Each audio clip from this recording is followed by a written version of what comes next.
Students, आज देखिए हम सिस्टम ऑफ इक्वेशन को सोल्व करने के लिए कुछ और मेथड्स करते हैं। ठीक है, आपके पास अगर मान लो सिस्टम ऑफ इक्वेशन दे रखा हो, सिस्टम ऑफ इक्वेशन, उसको फाइंड आउट करने के लिए, उसको सोल्व करने के लिए आपके पास कितने मेथड होते हैं? दो मेथड होते हैं। फर्स्ट आपके पास क्या है? Direct method. ठीक है, दूसरा आपके पास क्या है? दूसरा आपके पास है इनडायरेक्ट मेथड।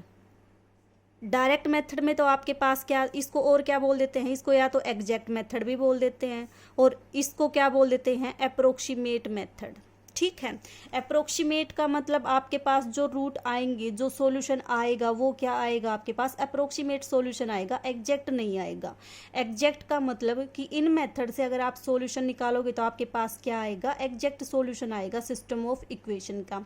अब इसमें आपके पास कौन से मेथड आते हैं? फर्स्ट आपके पास आता है गॉस एलिमिनेशन। गॉस एलिमिनेशन आपने देखा होगा, हमने कहीं भी इसमें इटरेशन का यूज नहीं किया था, डायरेक्ट आपके पास क्या आ गए थे? सॉल्यूशन आ गई थी। तो Gauss elimination, Gauss Jordan method, LU decomposition method, Crout's method, Doolittle's method और क्राउट्स मेथड तो एलयू डिकम्पोजिशन के ही पार्ट हैं आपके। ठीक है, और आपका कोलेस्की मेथड, ये सारे जितने भी मेथड अब तक हमने किए हैं ये सारे के सारे आपके क्या देंगे? एग्जैक्ट वैल्यू देंगे रूट की। ठीक है, आपने नोटिस भी किया होगा कहीं पे भी कोई अप्रोक्सीमेशन का यूज हमने नहीं किया, सभी क्या थे आपके पास? जो वैल्यू आई थी वो एग्जैक्ट वैल्यू आई थी।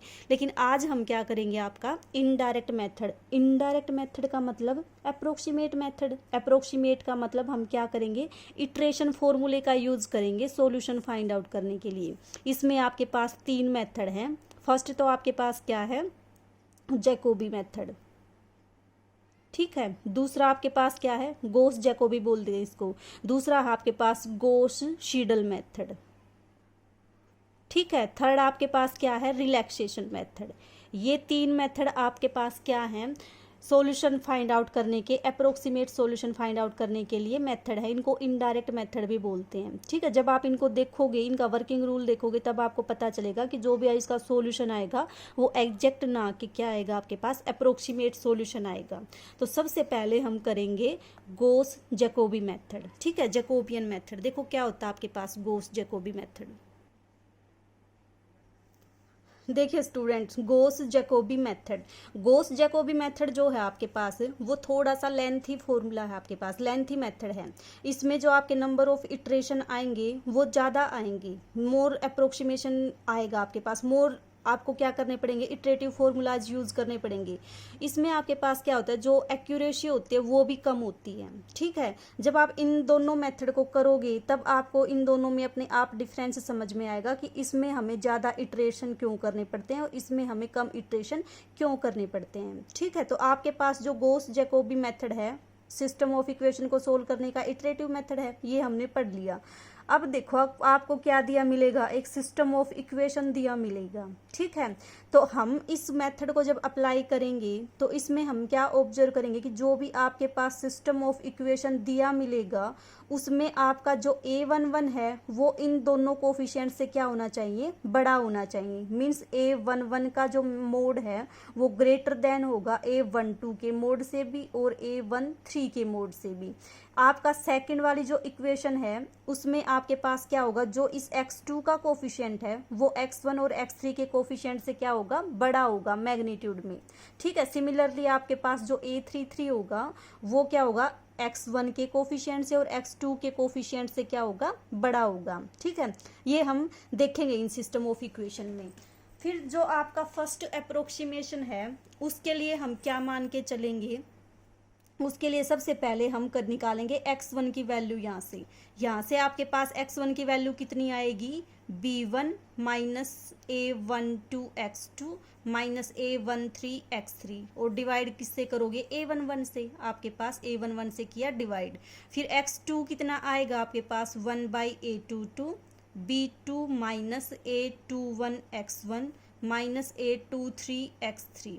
ठीक है, x3 कितना आएगा आपके पास? 1/a33 b3 minus a31 x1 -a32x2, ये आपके पास किसकी वैल्यू आ गई, x1 x2 x3 की।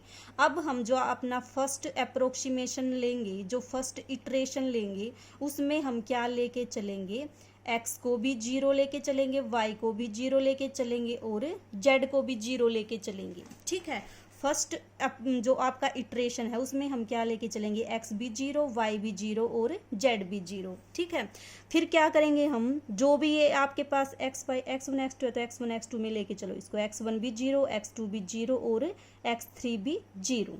जब आप इसमें वैल्यू पुट करोगे x2 और x3 की वैल्यू 0, तो आपके पास x1 की फर्स्ट अप्रोक्सीमेट वैल्यू आएगी। सिमिलरली जब x1 और x3 को 0 पुट करोगे, x2 की फर्स्ट अप्रोक्सीमेट वैल्यू आएगी। सिमिलरली यहाँ पे इन दोनों को 0 पुट करोगे तो x3 की क्या आएगी, अप्रोक्सीमेट वैल्यू आएगी। तो देखो फर्स्ट इटरेशन में आपके पास क्या आएगी, x1 x2 x3 की फर्स्ट इटरेटिव या फिर फर्स्ट अप्रोक्सीमेट वैल्यू आएगी, इनको सबको 0 0 0 पुट करने से।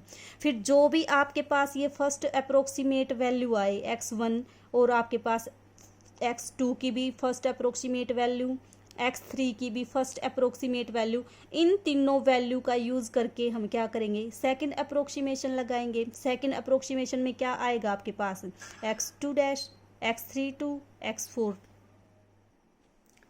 तो देखो जो फर्स्ट इटरेशन में आपके पास x1 की फर्स्ट अप्रोक्सीमेट वैल्यू आई थी, x2 की फर्स्ट अप्रोक्सीमेट वैल्यू आई थी और x3 की फर्स्ट अप्रोक्सीमेट वैल्यू आई थी, उन वैल्यूज़ को हम क्या करेंगे, सेकंड इटरेशन में यूज़ करेंगे। जब सेकंड इटरेशन में यूज़ करोगे तो आपके पास x1 की सेकंड अप्रोक्सीमेट वैल्यू आएगी, x2 की सेकंड अप्रोक्सीमेट वैल्यू आएगी, x3 की सेकंड अप्रोक्सीमेट वैल्यू आएगी और यहाँ पे क्या पुट करेंगे, ये जो आपके पास फर्स्ट अप्रोक्सीमेट वैल्यू आई थी इनका यूज़ करोगे। अब ये वैल्यूज़ आने के बाद जो आपका थर्ड इटरेशन होगा, थर्ड इटरेशन में क्या करोगे आप, थर्ड इटरेशन में थर्ड इटरेटिव वैल्यूज़ के लिए यहाँ पे क्या करोगे, सेकंड अप्रोक्सीमेट वैल्यूज़ को यूज़ करोगे और इस प्रोसेस को आप तब तक रिपीट करोगे जब तक आपके पास जो आपके पास अप्रोक्सीमेट वैल्यू है, मान लो आप 8th स्टेप पे पहुंच गई, 8th स्टेप पे आपके पास क्या आएगी, x1 की 8th अप्रोक्सीमेट वैल्यू और आपके पास x2 की 8th अप्रोक्सीमेट वैल्यू, x3 की 8th अप्रोक्सीमेट वैल्यू, ये अप्रोक्सीमेट वैल्यू आपके पास 7th अप्रोक्सीमेट वैल्यू के क्या हो, नियरली सेम हो। ठीक है, वहाँ तक आप क्या करोगे, इस प्रोसेस को रिपीट करते रहोगे। ठीक है, ये थोड़ा सा आपके पास लेंथी प्रोसेस है। इसका थोड़ा सा जो इम्प्रूव फॉर्म है आपके पास वो है गोश शीडल फॉर्म। जब गोश शीडल फॉर्म करोगे तब उसमें देखना। ठीक है, तो इस मेथड में क्या करना है, बस स्टार्टिंग में जो अप्रोक्सीमेट वैल्यू लेके चलनी है आपको वो 0 0 0 लेके चलनी है। 0 0 पुट करके फर्स्ट अप्रोक्सीमेट आएगा वैल्यू आएगी आपके पास। सेकंड निकालने के लिए जो फर्स्ट अप्रोक्सीमेट वैल्यू आई है उनका यूज़ कर दो। फिर थर्ड निकालने के लिए जो सेकंड अप्रोक्सीमेट वैल्यू आई है उनका यूज़ कर दो और इस प्रोसेस को रिपीट करते रहो जब तक कि आपके पास approximately same, nearly about same values ना आ जाएं। ठीक है, तो ये था आपके पास गोस जैकोबी मेथड।